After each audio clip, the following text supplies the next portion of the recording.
Bienvenue, chers fidèles de l'émission Majuscule Propos. Bienvenue à cette heure où vous suivez l'émission qui revient sur l'actualité notamment. Aujourd'hui, nous allons parler une fois de plus de l'actualité au niveau des Grands Lacs, surtout de la situation sécuritaire au niveau des pays des Grands Lacs, alors que la diplomatie s'active. La question qu'on se pose, est-ce que pour autant les actions militaires sur terrain ou les armes se taisent? Justement, la diplomatie qui s'active. De quelle diplomatie parlons-nous aujourd'hui?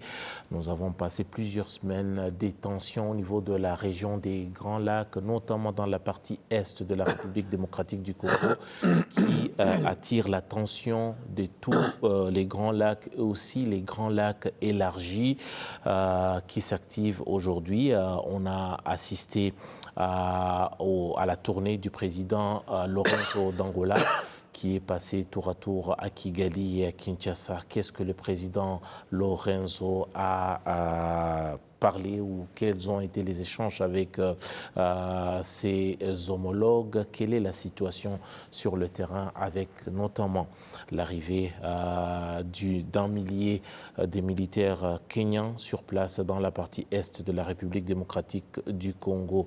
On parle du budget d'environ 40 millions de dollars dont ces forces ont besoin. Qui va financer ce budget des forces de l'Afrique de l'Est ou de la East African Community? Mais on a également assisté à la rencontre historique, rencontre apaisante telle qu'elle a été décrite, des communautés rwandophones qui sont passées à la présidence de la RDC. Quels ont été les échanges à la présidence de la RDC, mais surtout, qu'est-ce que cette communauté attendait de cette rencontre ou comment est-ce que les gens analysent ou décrivent cette rencontre? Quelles ont été donc les conclusions de ces rencontres? Pour revenir sur ces questions, dans ce studio, je suis avec Maître Gassominari Jean-Baptiste. Il est avocat de métier. Il est surtout ancien avocat au tribunal international pour le Rwanda. Bonsoir et bienvenue, Maître Gassominari. Bonsoir. Avec nous également dans ce studio, Albert Rodatsimburgwa. Il est journaliste, analyste politique. Il suit de près l'actualité au niveau de la région des Grands Lacs notamment. Bonsoir, Albert. Bonsoir. Et surtout, bienvenue dans l'émission Majuscule Propos. J'aimerais bien tout d'abord qu'on puisse attaquer le sujet par le déploiement des militaires kenyans sur place à Goma, avec notamment déjà 200, on parle de 200 hommes qui ont foulé déjà le sol de la République démocratique du Congo et notamment à Goma dans la partie est. On va suivre dans cet élément de nos confrères de Africa News, revenir sur la mission de ces militaires dans leurs propres mots et surtout de ce qu'ils attendent sur terrain. Ce samedi, 2 avions transportant environ une centaine de militaires kenyans ont atterri à Goma, la capitale de la province du Nord Kivu dans l'est de la RDC. Ils ont été accueillis par des responsables locaux. Ce déploiement intervient au moment où de violents combats opposent au nord de Goma les troupes congolaises aux rebelles du M23. Les instructions des chefs d'État, mais aussi les concepts sont très clairs. Les amis du Kenya sont ici en mission purement offensive. Mercredi dernier, le Parlement kenyan avait approuvé le déploiement de 900 soldats dans le cadre de la force est-africaine pour stabiliser l'est de la RDC. Nous avons un mandat à accomplir et il comporte 4 parties. La première, c'est de travailler avec nos collègues des FARDC pour éradiquer les forces négatives. Et la deuxième, c'est de travailler avec la communauté humanitaire pour aider les personnes déplacées. C'est en juin dernier à Nairobi que les présidents des 7 États membres de la communauté de l'Afrique de l'Est avaient annoncé officiellement la création de cette force placée sous commandement militaire du Kenya. Voilà, Maître Gasminari, les troupes kenyanes sont sur place. Déjà, si on doit placer les choses dans leur contexte, déjà, est-ce qu'on va dire que l'arrivée de ces troupes kenyanes arrive dans quel contexte sur terrain? Oui, bon, je pense que les troupes kenyanes arrivent dans le contexte d'une mission d'interposition, parce que pour répéter les mots des chefs d'État de la communauté des États d'Afrique de l'Est, parce que lorsqu'ils s'étaient réunis à Nairobi, ils s'étaient dit que un dialogue politique devait être amorcé et que les acteurs devaient trouver une solution négociée et que les réfractaires à ce processus devraient être contraints à respecter ces engagements par une force militaire qui sera composée par des militaires venant des États membres signataires de ces communiqués qui a eu lieu à Nairobi. Donc, je pense qu'ils viennent, contrairement à ce que vient de dire le porte-parole de l'armée au Nord Kivu, le major ou le lieutenant-colonel Kaiko Njike, qui dit que les militaires kenyans viennent pour une mission purement offensive. Ce n'est pas ce que les chefs d'État ont dit, ce n'est pas ce que le communiqué dit.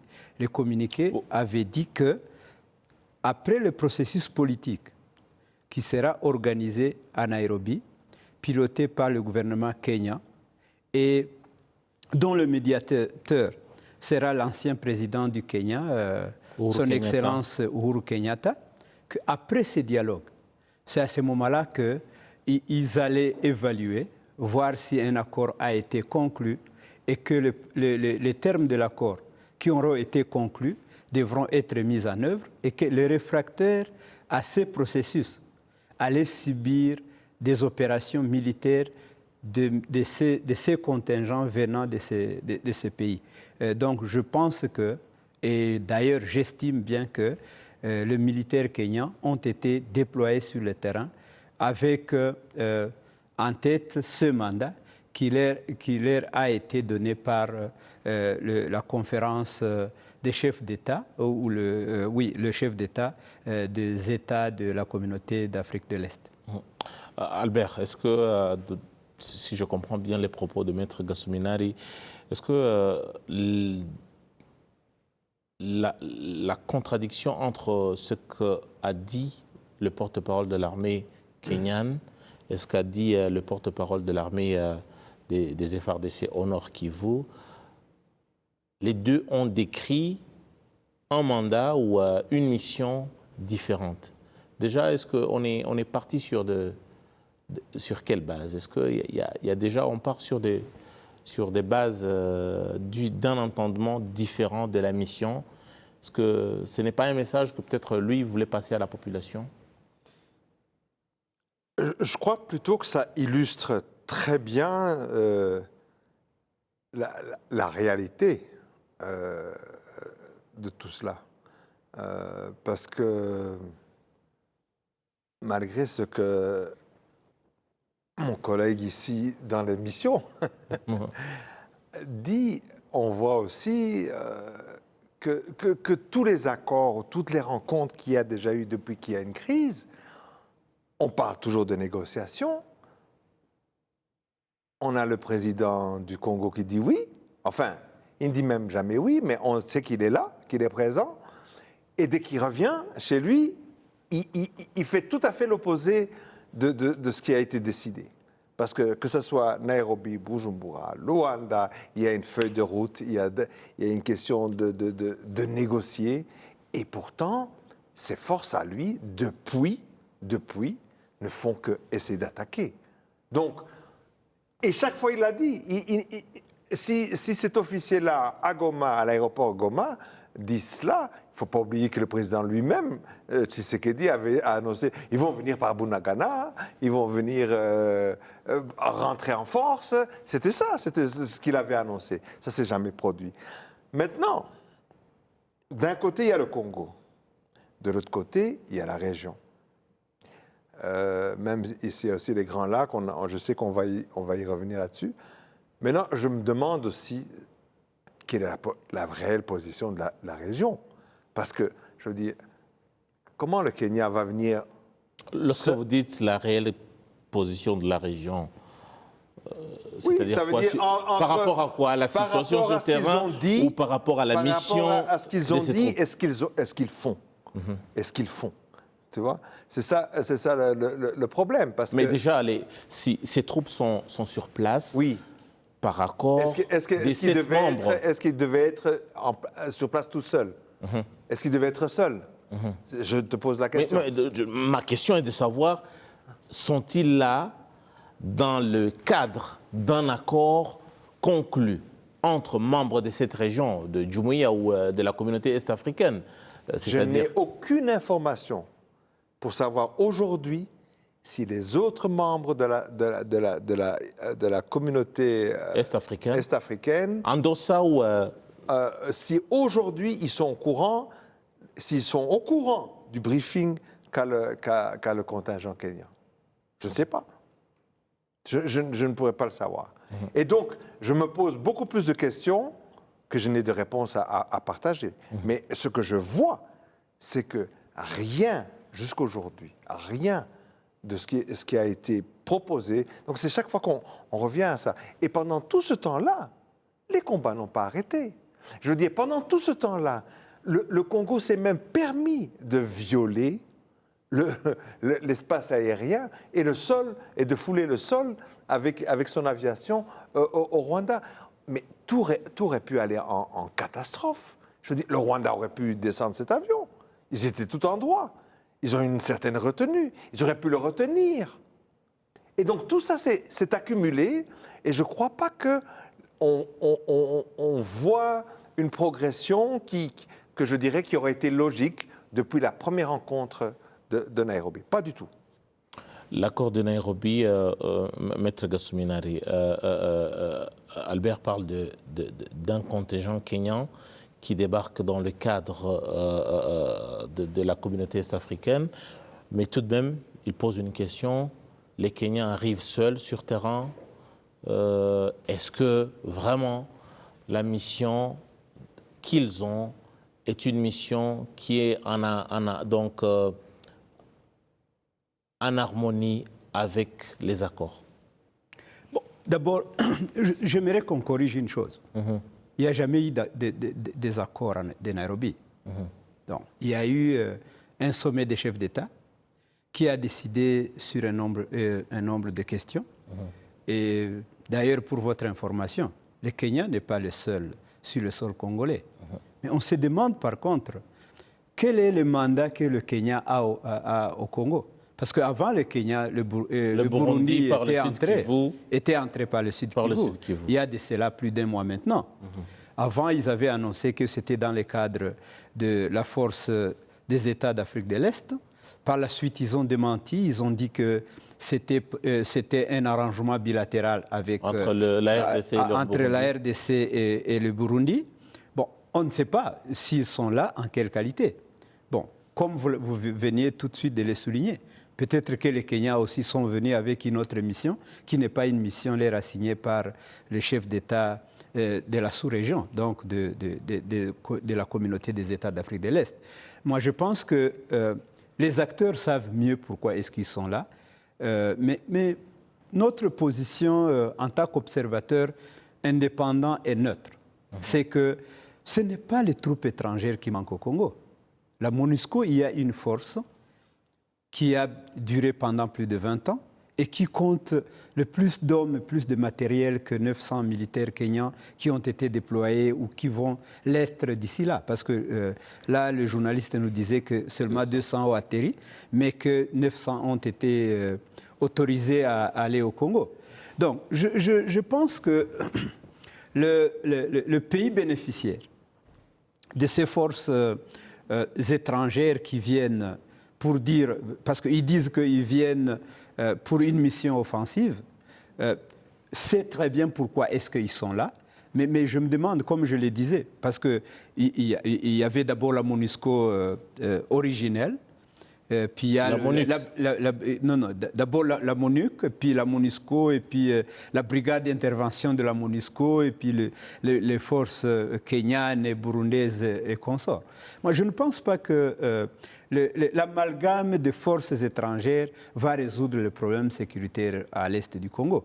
La réalité est que lorsque toutes ces questions qui ont été à la base de cette insécurité depuis bientôt 30 ans, parce que c'est déjà plus de 25 ans que cette insécurité est récurrente, tant que ces questions des fonds qui auront été à la base de ces conflits n'auront pas été résolues. Moi, je pense, même si on déployait toutes les forces du monde entier, même si on faisait appel à l'armée russe, à l'armée américaine, à l'armée chinoise, je ne pense pas que cette question puisse être résolue par des moyens militaires. Alors, maître, tout en étant là, les moyens militaires, ça demande un budget pour le financement, le déploiement des hommes et tout ça, toute la logistique qui va avec. Il y a des questions qui se posent aujourd'hui. On parle d'un budget d'environ 40 millions de dollars américains dont ce contingent a besoin pour ces opérations. Déjà, si ces troupes arrivent dans le cadre des Jumuiya ou de la communauté est-africaine, et nous savons aussi que c'est une communauté aujourd'hui qui fait face qui souffre d'un problème de financement tout de même pour ces projets et autres projets. D'où viendra ces fonds-là? Parce que déjà, puisque les troupes sont déjà sur place, c'est-à-dire quand même que le budget a été disponibilisé. La question qui se pose, par qui? Oui, mais qui ne peut pas financer? Parce que le Congo ne manque pas de moyens pour financer des opérations militaires des forces qu'ils ont invitées. Moi, je pense que le gouvernement congolais est en position de pouvoir financer ces opérations si ces opérations peuvent servir à leurs intérêts. Je vais dire leurs intérêts immédiats, de faire des opérations militaires à leur place parce qu'ils sont incapables de mener des opérations sur le terrain. S'ils peuvent avoir des volontaires qui peuvent venir faire ces opérations à leur place, l'argent, ce n'est pas ce qui leur manque. L'argent, ce n'est pas ce qui manque, mais lorsque quand même certains rapports font état d'un manque de financement dans la logistique, Albert, des forces, des FARDC, il y a eu quand même des témoignages. Nous avons assisté à certains militaires qui ont dit « nous on souffre, on manque de ceci, de cela », et que tout d'un coup une armée étrangère débarque avec quand même un certain budget conséquent. Est-ce que ça ne sonne pas quand même assez mal du côté des forces congolaises? Soyons clairs. Je veux dire, on traite comme si on avait affaire à une situation à peu près normale. Mais je veux dire, l'État congolais est dans un état de dysfonctionnement, en général. Donc l'armée n'est qu'un des autres secteurs qui est mal géré. Effectivement, en ayant un état dysfonctionnel, un état dysfonctionnel ne peut pas produire une armée qui fonctionne. Donc le problème des budgets est un problème, mais je crois franchement qu'à ce stade-ci, c'est vrai que c'est un problème matériel et de fonctionnement, donc ça devrait nous influencer de qu'est-ce qu'on attend de cela.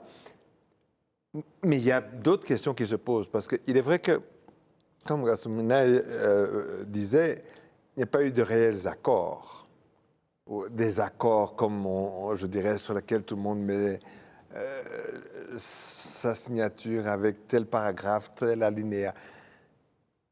Mais les pays, il ne faut pas oublier que tout ça commence avec, en fait, aussi le fait qu'on a adopté le Congo comme nouveau membre de la communauté est-africaine et que East African Community. et que ça devait normalement amener quelque chose de positif et quelque chose qui fasse qu'on ait une entité économique et politique qui va de l'océan Indien à l'Atlantique. Et maintenant, ça ne nous amène que des problèmes. Que des problèmes, parce qu'on a en fait tout cela, comme je l'ai déjà dit dans d'autres émissions, dans des articles, c'est qu'on a un gouvernement à Kinshasa qui a un autre agenda politique et dans lequel il entraîne toute cette région dans leurs problèmes d'agenda politique. Parce que tout ceci, il ne faut pas oublier que tant qu'il y a une crise au Congo, ce gouvernement-ci ne doit pas tenir des élections. Mais ce qu'on ne voit pas, c'est que pour arriver à ce stade de chaos, je dirais, il entraîne toute une... Je veux dire, la crise à l'Est n'a jamais été aussi pire qu'aujourd'hui. Ça fait des années que le M23 est par exemple, présent. Vous voulez dire que nous sommes dans une situation sans précédent? Non, déjà, Maître Gassoumina parlait d'une trentaine d'années déjà d'insécurité dans cette partie, plusieurs rébellions, tout ça. Pour vous, nous sommes dans une configuration assez différente des autres années? Non, les autres années, c'est que oui, c'est que maintenant, on rajoute vraiment la région.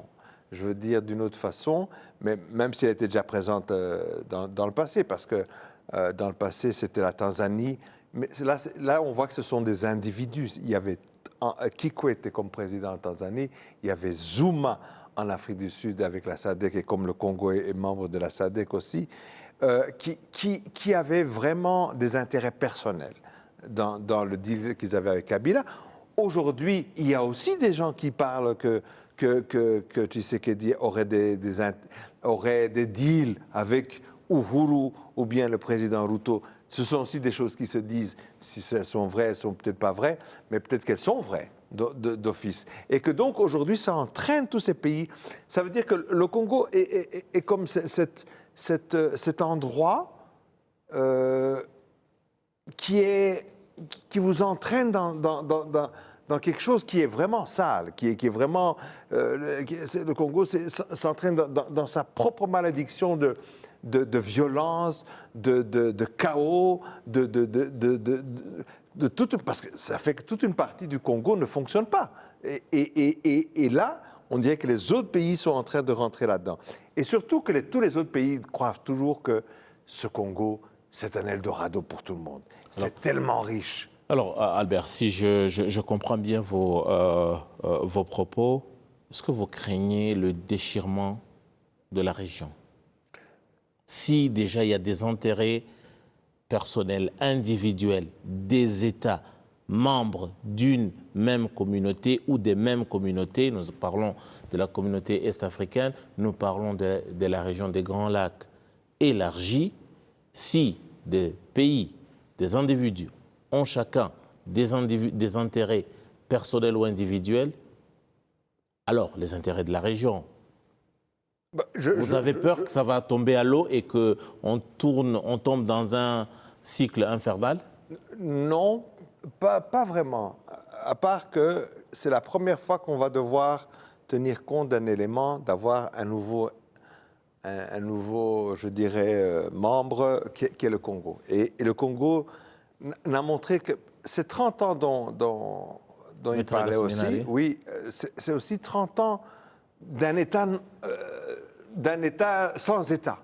C'est aussi 30 ans de problème de ne pas avoir un réel État qui soit fonctionnel. Donc, mais je crois que les autres États ont assez je veux dire, de stabilité pour ne pas qu'on tombe dans le pire. Mais je crois que le Congo est vraiment en train d'entraîner quelque chose que cette région n'avait pas besoin. Dans un état d'esprit qui, au lieu de nous développer, au lieu de faire ce que nous devrions faire en tant que communauté, on est en train d'aller dans des problèmes qui ne peuvent être résolus, comme Maître Gassoumina avait dit, que par eux-mêmes. C'est un problème congolais. Je veux dire, que ce soit la MONUSCO ou toutes ces histoires-là, tant qu'il n'y a pas une gouvernance au Congo qui se dise maintenant c'est la justice, c'est la sécurité pour les gens et pour les biens, c'est l'éducation, c'est le développement, nous avons les moyens, développons-nous. Tant qu'on n'a pas ça qui vient à Kinshasa, on est en problème. Alors, Maître Gasminari, à suivre les propos d'Albert, c'est que il essaie de parler d'une certaine diversion des réels problèmes sur terrain et peut-être qu'on puisse amener les gens sur le terrain sur une fausse piste et les problèmes sont ailleurs. Oui, bien entendu. C'est à cela, au fait... Parce qu'on parle, apparemment, il s'agit des problèmes de la région. C'est devenu plus des problèmes de la région que des problèmes d'abord du Congo ou de la RDC. Non, ce ne sont même pas des problèmes de la région. Non. Attends, la configuration qu'on a. On va appeler les chiens par son nom. Les problèmes sont purement congolais. Ce sont des problèmes intercongolais, mais que le gouvernement congolais ne veut pas reconnaître en tant que tel. Il cherche des boucs émissaires. Aujourd'hui, au lieu de négocier avec les personnes qui combattent les forces armées de la République démocratique du Congo, qui sont bien identifiées, c'est le mouvement du 23 mars, c'est un mouvement purement congolais, c'est un mouvement qui a signé des accords par le passé avec le gouvernement congolais, avec différents acteurs. D'abord, le gouvernement Kabila en 2009, et par la suite, le gouvernement Tshisekedi à Kinshasa, et puis le gouvernement Tshisekedi par l'entremise de ses émissaires à Kigali. Donc, le mouvement du 23 mars n'est pas un mouvement étranger, c'est un mouvement congolais. Ça, je pense que personne, aucun acteur politique au Congo ne puisse conclure que le M23 n'est pas congolais. Mais lorsqu'il y a affrontement entre le M23 et les forces armées de la République démocratique du Congo, le Congo crie à l'agression. Et quand on parle d'agression, c'est-à-dire qu'il y a des forces étrangères qui viennent vous envahir. Il ne peut pas y avoir agression par des forces internes. Ce n'est pas possible. Donc, le Congo, au lieu de résoudre son problème, il cherche des boucs émissaires. Et les boucs émissaires qui sont cités, ce sont des membres de la communauté de l'Afrique de l'Est. Voilà pourquoi, à Nairobi, il y a eu conclave des chefs d'État de cette organisation sous-régionale pour dire, écoutez, le Congo est un membre de notre organisation, un nouveau membre qui vient d'entrer, nous devons prendre ces problèmes en main et chercher de les résoudre. Mais je dois dire que, quelle que soit la volonté que ces pays peuvent avoir, quelle que soit la volonté que le monde entier peut avoir, si le Congo, qui est le propriétaire du problème qui est sur la table aujourd'hui, dont on parle maintenant, si le Congo n'a pas la volonté de résoudre ce problème, il ne sera jamais résolu. Donc, chercher des boucs émissaires, appeler, je ne sais pas, le conflit tel qu'il ne l'est pas, lui donner des noms qui ne sont pas le vrai nom, je ne pense pas que ça résout le problème. Donc, moi, ce que je vois dans tout ça, vous avez utilisé le terme diversion. C'est même plus que ça. Moi, je pense que le Congo ne veut pas que ce problème soit résolu une bonne fois pour toutes. Voilà pourquoi il cherche des prétextes. Alors quel intérêt le Congo aurait de pouvoir faire perdurer ce problème? Vous dites que le Congo ne veut pas résoudre ce problème une fois pour toutes. Quel intérêt le Congo ou la RDC? Écoutez, moi je pense que le chaos que nous voyons, que nous vivons actuellement, qui sévit au Congo, profite de beaucoup de monde. Vous ne pouvez pas savoir combien de centaines de millions de dollars qui sont collectés dans ces chaos. Sinon, s'il y avait la vraie volonté... Collectés d'où? Par quel biais? Non, pas mais écoute, l'industrie militaire est une industrie qui est très, très chère au monde entier. Les balles qui sont en train d'être tirées, les obus qui sont jetés tous les jours, les véhicules, les avions, tout ça c'est de l'argent, ce sont des millions de dollars. Vous ne savez pas qui se partagent ces millions de dollars. Tout à l'heure, vous disiez que les militaires congolais n'ont même pas à manger, qui n'ont pas les moyens opérationnels, qui n'ont pas des habits, qui n'ont pas d'uniforme, qui ne sont pas soignés. Il y a des problèmes de logistique, mais effectivement, mais cela n'empêche pas que chaque mois, plus de 10 millions de dollars sont décaissés au profit de ces opérations. Mais où va cet argent? L'argent est distribué, l'argent est décaissé, l'argent est distribué et l'argent sort dans des canaux dont on ne sait pas les tenants et les aboutissants, mais l'argent sort. De toutes les façons, depuis 1999, la MONUC a été déployée par le Conseil de sécurité des Nations Unies. Mais ça va faire bientôt 24 ans. Le bilan est négatif, mais son mandat est renouvelé tous les ans. Comment expliquer que non seulement le mandat est renouvelé, mais même l'effectif a même doublé depuis? Mais comment me dire que le mandat est renouvelé chaque année, les effectifs sont doublés, il y a même d'autres mandats qui sont créés, mais aucun résultat. Mais personne ne s'est assis pour dire, écoutez, évaluons ce que nous avons fait, voyons pourquoi est-ce que nous ne sommes pas arrivés à des objectifs. Donc, moi, je me demande si même ils se sont donnés comme objectif de finir la guerre à l'est du Congo ou si l'objectif était de perpétrer cette situation de guerre à l'est du Congo. Ma question aussi est de savoir, vous avez parlé du conclave des chefs d'État et de gouvernement en Nairobi, on ne parle pas d'accord, mais quand même, les chefs d'État se sont mis d'accord sur certains principes, notamment le dialogue et surtout, on a invité le gouvernement congolais à dialoguer avec les rebelles du M23. Albert, aujourd'hui, lorsqu'on entend les propos du porte-parole de l'armée kenyane qu'on a suivi tout à l'heure, ils ont une mission claire de venir combattre les mouvements rebelles qui sont sur place. Alors, d'un côté, ils arrivent dans le cadre de Nairobi, le même cadre qui invite au dialogue, le même cadre qui envoie les troupes pour combattre les mêmes groupes rebelles, y compris les M23. Alors, la question qu'on se pose, nous sommes dans la configuration de la politique de la carotte et du bâton? Non, pas du tout. Je n'y crois pas, personnellement. Je crois que tout ça, ça continue à être une certaine mise en scène. Parce que, de toute façon, dès le départ, on sait très bien que le M23, qui lui-même avait déjà commencé des négociations, a en fin des fins été attaqué. Dans les consultations qu'il y a eu à Nairobi, les premières consultations entre le gouvernement et des mouvements rebelles, c'est exactement le M23 qu'on n'a pas voulu inviter, clairement, donc qui a été exclu. Maintenant, vous rappeliez que les Kenyans sont arrivés. Est-ce qu'ils ont vraiment une connaissance de la situation sur place? Est-ce que ces 200 personnes, est-ce qu'ils ont été briefés sur les 130 groupes qu'il y a dans l'Est? Est-ce que les gens se rendent compte quelle est la distance et quelle est l'infrastructure, quels sont les moyens même de transport entre Goma et Butembo?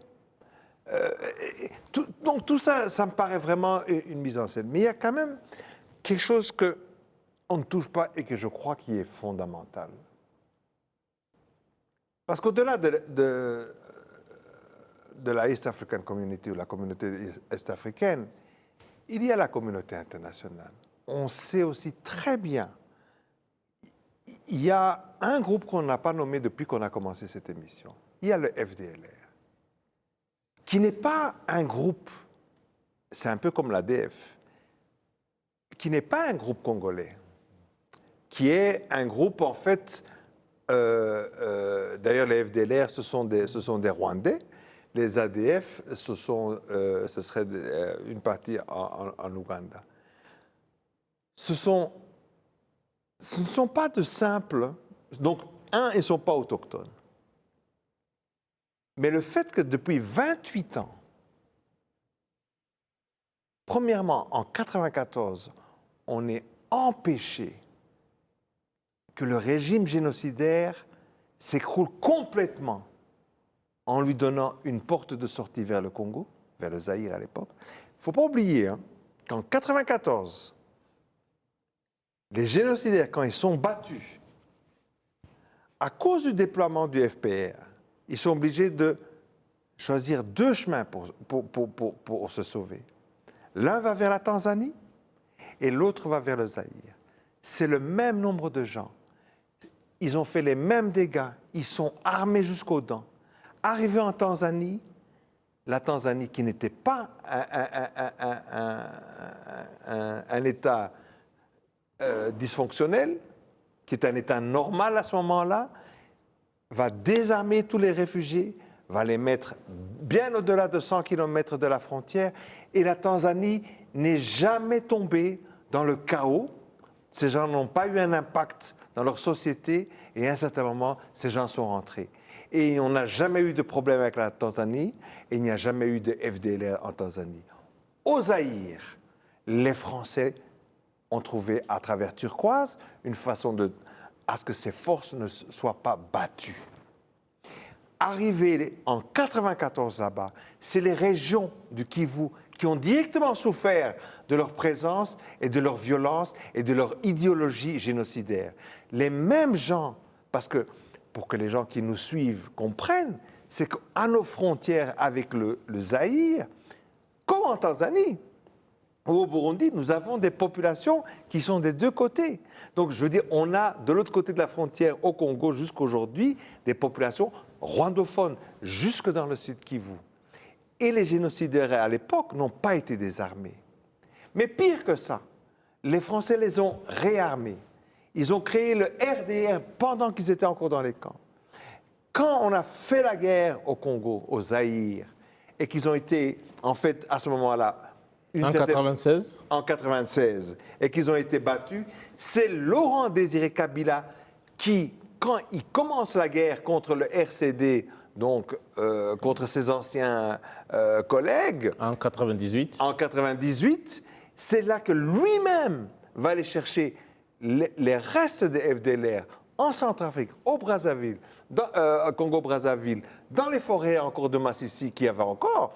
Il les amène à Kamina. Et de là, de Kamina, depuis lors, c'est une base qui est là pour former les FDLR. Jusqu'aujourd'hui, parce que Laurent, après sa mort, Laurent Désiré Kabila, c'est Joseph Kabila qui a repris les rênes. Les rênes, et donc cette entreprise. Et tout ce que je vous dis là a été en plus corroboré par tous les FDLR qui, au cours des années, sont quand même rentrés, qui expliquaient comment ils recevaient les armes, comment ils recevaient de l'argent, tout ça, de ce côté-ci, on l'a su. Alors, jusqu'aujourd'hui, le FDLR est toujours présent, et Congo le sait. Kinshasa ne fait rien, parce que dans leur tête, il y a la même chose qui revient, comme du temps de Kabila, c'est de dire, s'il y a des gens qui peuvent nous aider vis-à-vis du Rwanda, c'est les FDLR. Mais au détriment de leur propre population. Parce que depuis 30 ans, la population rwandophone de cet endroit-là est en fait en insécurité totale. Nous avons au Rwanda à peu près 100 000 réfugiés congolais qui datent de cette époque-là et qui viennent de cette région-là. J'aimerais juste pour terminer là, quand même là-dessus. On a aussi un autre problème, parce que même quand je dis que tout ça part de 94, de 94, ici au Rwanda, parce qu'on est en Afrique, parce qu'on est noir, parce qu'on a été décrit dans l'histoire de l'humanité, enfin en tout cas par les Occidentaux, comme des tribus, comme des gens qui sont des sauvages et qui se disputent entre eux et qui se tapent dessus, et qu'il y a des guerres tribales. Du coup, on réduit tout ce qui s'est passé avec le génocide comme une guerre tribale au Rwanda. Parce qu'on croit qu'au Rwanda, il y a des tribus, il y aurait 2 tribus, comme ailleurs, il y a 400 ou 500 ou 300 ou 20 tribus. Donc, quand il y a des disputes ailleurs entre des Luo et des Luya ou des choses comme ça, ou des Kikuyu, ou n'importe quoi, les gens croient qu'au Rwanda, il y a 2 tribus. les Congolais eux-mêmes sont les premiers, parce que vous avez parlé tout à l'heure comme quoi Tshisekedi aurait rencontré les notables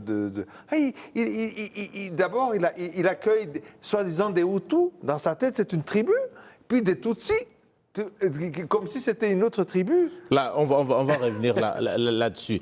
Mais justement, Albert, nous sommes quand même dans une situation grave, où on voit la situation sur terrain, des opérations militaires, des bruits d'émeutes à gauche, à droite, mais c'est également l'heure de la diplomatie, avec notamment l'arrivée du président João Lourenço de l'Angola, qui est passé tour à tour à Kigali et à Kinshasa.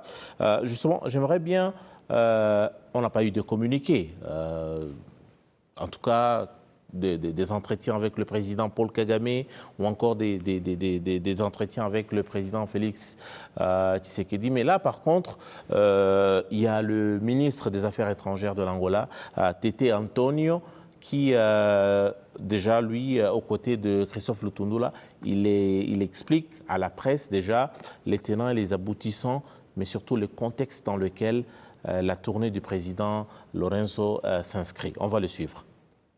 Que le président João Manuel Gonçalves Lourenço était hier à Kigali.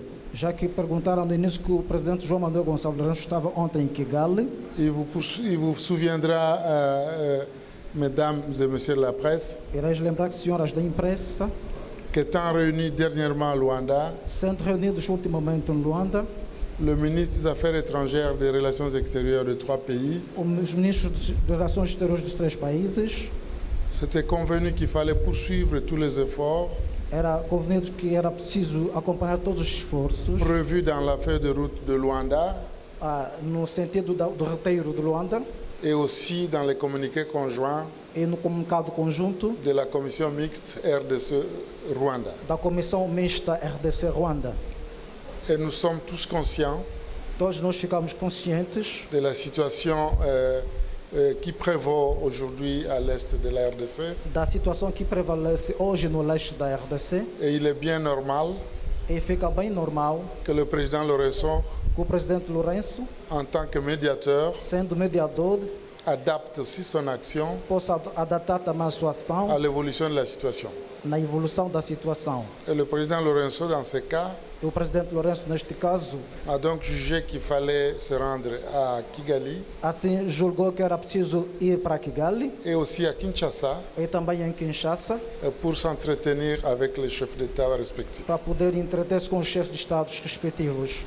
Vous vous souvenez aussi Irás também lembrar que cette semaine, que nesta semana le président Lourenço nous a dépêchés à Goma o presidente Lourenço e tínhamos mandado em Goma pour accompagner le général João Nessone, para acompanhar o general João Nessone, qui sera chargé que será de diriger le mécanisme de vérification encarregado de dirigir o mecanismo de verificação des accusations das acusações faites de part et d'autre. feitas de todas as partes.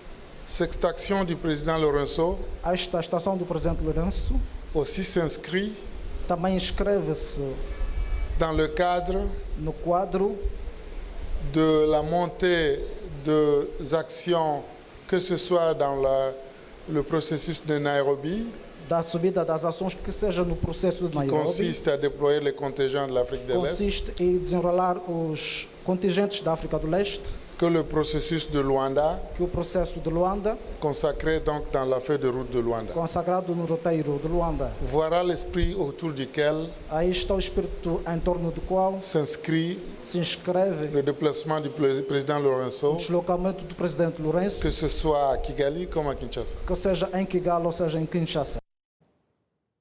Maître Gassouminari, pas de question, mais j'aimerais avoir vos réactions par rapport aux propos du ministre Antonio. Est-ce que c'est rassurant pour la région? C'est quoi votre aperçu? Bon, je dirais que c'est rassurant parce que ça s'inscrit dans le cadre de tous les autres rencontres qui ont eu lieu dans le passé. Tout ce qu'il vient de dire, c'est juste répéter ce qu'on savait. Il n'a rien dit de nouveau. Il n'a apporté aucun élément nouveau dans ce qui se passait dans la région. Donc, il dit que le déplacement du président Lourenço, c'est surtout dans le cadre de faire le suivi du processus de Nairobi et celui de Luanda. On évoquait tout à l'heure. Oui, tout à fait. J'ai dit qu'il n'a apporté aucun élément nouveau. Donc, il nous a rappelé que le président Lourenço était venu faire le suivi du processus de Nairobi et celui de Luanda. Donc, l'important, c'est quoi? C'est de savoir qu'est-ce qu'il y a à l'intérieur de ces processus. Qu'est-ce que les gens se sont dit à Nairobi? Quelles sont les avancées depuis que la déclaration faisant suite au conclave des chefs d'État à Nairobi? Quelle a été la suite du feuille de route qui a été dressé à Luanda par les acteurs? Moi, je pense que, au fait, comme je le disais, l'essentiel, ce n'est pas de se rencontrer quelque part et d'arrêter un certain nombre de mesures. L'essentiel, c'est par contre de faire le suivi réel de ce qui a été dit et de commencer à chercher des solutions. Mais ce que nous voyons, ce sont juste des faux fuyants. La RDC qui est concernée au premier plan par la question de l'insécurité à l'est du Congo, par la question de résurgence des hostilités militaires par le M23 et par d'autres groupes armés, bien que le gouvernement congolais n'est pas concerné par d'autres groupes armés. Pour eux, il n'existe qu'un seul groupe armé qui s'appelle le M23, un groupe armé qu'il faut abattre à tout prix, un groupe armé dont il faut prêter tous les noms du monde.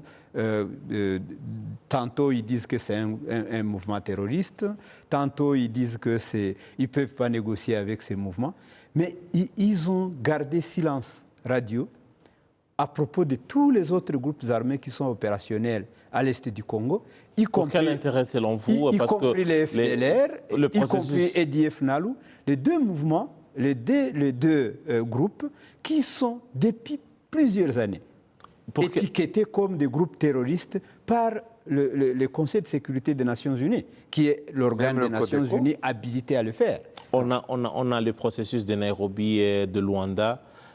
Tous ces processus évoquent ou parlent des groupes armés sans exception qui pullulent dans la partie est de la RDC. Et selon vous, pourquoi le gouvernement du Congo ou la RDC n'insiste que sur le M23? Pourquoi le M23? C'est le mouton noir de la famille? Bon, écoutez, peut-être si on peut aborder dans le sens dont vous venez de le dire. Mais moi, je me dis que c'est un groupe armé qui a des revendications légitimes. C'est un groupe armé qui est bien connu du gouvernement congolais, un groupe armé qui a signé beaucoup d'accords avec le gouvernement congolais et qui ne réclame que la mise en œuvre de ces accords. Je ne vois en rien le M23 serait un mouvement spécial dont l'attention du gouvernement congolais se focaliserait en oubliant, parce que le M23 n'est pas responsable de l'insécurité à l'est du Congo. Et nous l'avons dit à plusieurs reprises. Si même par magie, le M23 était vaincu comme ils l'ont fait en 2012-2013, avec la brigade d'intervention de la MONUSCO qui était composée, comme Albert l'a dit, de pays qui avaient à leur tête des personnes qui avaient un intérêt particulier et des comptes à rendre dans ce qu'ils ont fait au moment des faits en 2012. Et si, par miracle, le M23 a été vaincu aujourd'hui, le M23 n'était pas au Congo depuis 2013, après sa défaite. Mais l'insécurité n'a pas pour autant disparu à l'est du Congo. Par contre, à l'époque où le M23 a été vaincu, on comptait qu'une dizaine de groupes armés à l'époque, mais aujourd'hui, ils sont plus de 130. Ça, ce sont des groupes armés qui ont été documentés, des groupes armés qui ont été identifiés, des groupes armés qui sont opérationnels. Donc, s'ils sont passés d'une dizaine à plus d'une centaine en 10 ans, en l'absence du M23. Cela montre à suffisance que la cause de l'insécurité à l'est du Congo n'est pas le M23. Oui. Mais le fait que le gouvernement congolais s'obstine qu'à combattre le M23, qu'à mentionner que le M23, il doit y avoir des intérêts obscurs que moi, je ne saurais pas décrire sur ce plateau. Oui, j'aimerais, au-delà des intérêts, il y a quelque chose de profondément choquant. Je ne comprends pas comment des Congolais peuvent avoir un problème avec le M23 qui est congolais, et que pour combattre, à la limite, ça, que ce soit entre Congolais, qui est une dispute, d'accord. Mais de là de prendre le FDLR, qui sont des génocidaires reconnus. Génocidaires, ce n'est pas des bandits de grand chemin. C'est un autre niveau. Donc, qui sont des génocidaires reconnus. Donc là-dedans, il y a deux niveaux. Il y a la communauté internationale aussi, qui est hypocrite de financer autant de milliards de dollars depuis 1999, parce que c'est là que la MONUSCO a commencé, jusqu'en 22 aujourd'hui, qui est aussi hypocrite. Et de ne pas demander des comptes là-dessus, parce qu'avec tous ces milliards de dollars, de ne pas pouvoir éradiquer cette force-là, c'est un problème. Mais maintenant, le gouvernement congolais, de voir qu'ils peuvent se mettre en collaboration avec des génocidaires. Les génocidaires, c'est parce que ça veut dire Tutsi, parce que c'était le génocide contre les Tutsis. Et ça traduit quoi? Ça traduit qu'à Kinshasa, les gens qui sont au gouvernement, en fait, ont le même état d'esprit que les FDLR. C'est ça que ça veut dire. Ça veut dire que M23, c'est pratiquement une représentation pour eux de Tutsi avec un T majuscule. Et pour du PR, pour la public relation, on invite les notables pour dire on est tous ensemble. Mais par contre, on est au lit avec les FDLR. Il y a quelque chose de fondamentalement malsain là. J'aimerais aussi, pour terminer notre mission, Albert vient d'évoquer quelque chose de très important. Parmi les choses auxquelles on a parlé de la situation des mouvements des troupes sur terrain, on a parlé de la diplomatie. Maître Gassouminari, le président Tshisekedi a rencontré tour à tour les représentants, en tout cas certains notables des communautés rwandophones en RDC. On sait déjà la connotation ou l'ampleur que ces conflits et les répercussions que ces conflits ont eues sur les communautés rwandophones en RDC. Et est-ce que déjà le contexte dans lequel la rencontre ou ces rencontres ont eu lieu, est-ce que c'est dans le cadre d'un apaisement quelconque de la situation, parce qu'on parle des communautés rwandophones qui doivent se détacher du conflit à l'est de la RDC et d'afficher leur fidélité à la RDC? Non, moi je pense que c'est l'hypocrisie. C'est l'hypocrisie pure et simple. D'abord, vous ne croyez pas en cette rencontre? Non, d'abord vous dites qu'il a reçu les communautés rwandophones. Ce n'est même pas vrai. Il a reçu des communautés séparément. Parce que les rwandophones, c'est des gens qui parlent le Kinyarwanda. Les Hutus comme les Tutsis parlent la même langue, ils parlent le Kinyarwanda. S'il avait voulu recevoir la communauté rwandophone, il les aurait reçus ensemble. Mais il les a reçus comme deux communautés distinctes, qui ont deux problèmes distincts, parce que avec les uns, je parle de Tutsis, il a évoqué leur sécurité, parce qu'il sait qu'ils sont insécurisés partout sur le territoire congolais.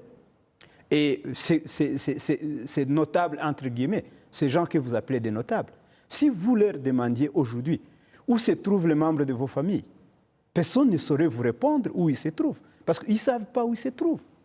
Ils sont à Kinshasa. Pourquoi ils ne le savent pas? Ils ne le savent pas parce qu'ils ne veulent pas le savoir. Ils roulent pour leurs propres intérêts. À l'exception du député Moïse, qui peut s'élever au Parlement, Moïse Nyarugabo, et dire clairement le problème que les Tutsis font face au Congo. Les autres, ce sont des mouchards qui sont simplement là, qui roulent pour leurs propres intérêts, qui ne peuvent même pas lever le petit doigt pour dire, écoutez, ça fait bientôt plus de 25 ans que nos familles ont été chassées de leurs terres, qu'ils errent partout dans des camps de réfugiés, dans des pays voisins, que ceux qui ont été chanceux ont été emportés comme des marchandises ou je ne sais pas comment dans les pays occidentaux, où aussi ils errent pour chercher leur pain quotidien. Ça, c'est d'un côté. Mais de l'autre côté, la communauté, les notables de la communauté, ou tout comme ils les appellent, Et eux, ils étaient venus dire qu'ils soutenaient le chef de l'État dans les démarches qu'ils mènent pour éradiquer le M23 et tous ceux qui le soutiennent. Donc, parce qu'ils sont bénéficiaires au fait de cette insécurité. Depuis 25 Albert, on n'a pas beaucoup de temps pour faire. Vous voulez rebondir là-dessus? Oui, on dit pratiquement la même chose, mais non. Je crois qu'au contraire, dans cette région-là, malgré qu'on a voulu faire cette histoire Hutu-Tutsi, ça ne marche pas vraiment.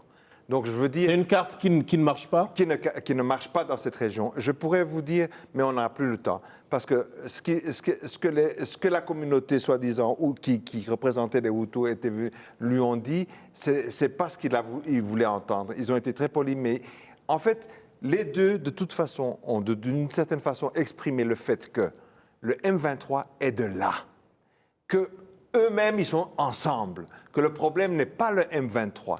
Et malgré cela, eux-mêmes, entre eux, justement, ces histoires de Hutu-Tutsi, ce n'est pas vraiment leur problème. C'est une communauté, les rwandophones savent très bien qu'en tant que rwandophones, ils sont aussi victimes que les autres. Et il n'y a pas que parce que ce virus qui a été introduit par les génocidaires attaque pas simplement les Hutus, les Tutsis, même des fois les Nandés, même des fois, etc. Donc tous ces gens-là, c'est pas parce que les gens sont Hutus qu'ils rentrent dans le FDLR, pas du tout. Au contraire. Et les gens pourraient croire que l'M23 est un mouvement de Tutsis. Pas du tout. D'ailleurs, le président, il n'est même pas rwandophone. Donc il faudrait un jour revenir aussi là-dessus pour dire que l'M23, c'est beaucoup plus large que cette histoire à laquelle on veut le réduire, qui serait un problème de Hutu-Tutsi. Voilà, on a en tout cas tellement de choses à dire là-dessus. Permettez-moi de pouvoir peut-être nous arrêter là pour aujourd'hui. Merci à tous les deux. Albert Rudatsimburgwa, je rappelle que vous êtes analyste politique et journaliste également. Vous suivez de très près l'actualité politique, aussi bien dans la région des Grands Lacs, mais également un peu plus loin en Afrique et dans le monde. Merci également à Maître Gassou-Minari. Je rappelle que vous êtes avocat de métier et que surtout vous avez été avocat au tribunal international pour le Rwanda, le TPIR à Arusha. Merci à toutes les équipes qui m'ont permis de vous attendre chez vous. Et à mon nom propre, je vous dis grand merci. J'aurai tout le plaisir de vous retrouver très prochainement pour un nouveau numéro Majuscule Propos.